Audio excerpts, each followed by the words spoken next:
चालू घडामोडी पाहण्यासाठी न्यूज केंद्र चॅनलला लाईक व सबस्क्राईब करा।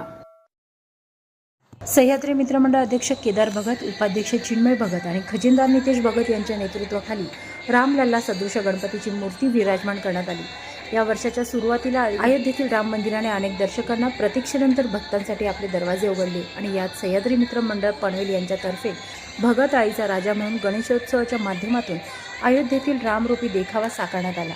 येथील गणेश मूर्तीचे दर्शन घेतल्यावर साक्षात अयोध्येतील रामाचे दर्शन घेतल्याचा अनुभव यावेळी भाविक भक्तांना आला।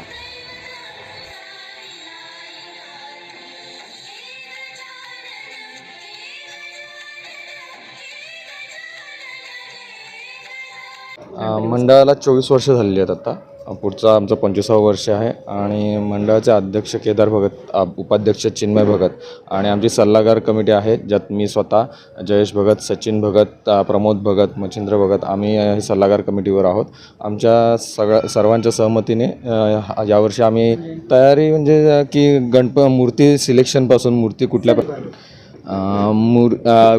मूर्ती कशी आणायची, कुठल्या प्रकारची मूर्ती आणायची, काय डेकोरेशन करायचं आणि त्यानंतरचं नियोजन म्हणजे मूर्ती आणण्यापासून मूर्ती विसर्जनाला सगळ्यांसाठी महाप्रसाद वगैरे काय ठेवायचा। जसं की यावर्षी आपण बघितलं की अयोध्येमध्ये आपलं राम मंदिराची स्थापना झालेली आहे। एवढ्या जवळजवळ भरपूर वर्षाच्या प्रतीक्षेनंतर ते स्थापना झालेली आहे। त्यामुळे यंदा आम्ही ठरवलं की रामाच्या रूपातली मूर्ती आपण आणावी आणि ते सल्लागार कमिटी आणि अध्यक्ष उपाध्यक्ष यांच्या सर्वांच्या सहमतीने ते साकारलेलं आहे।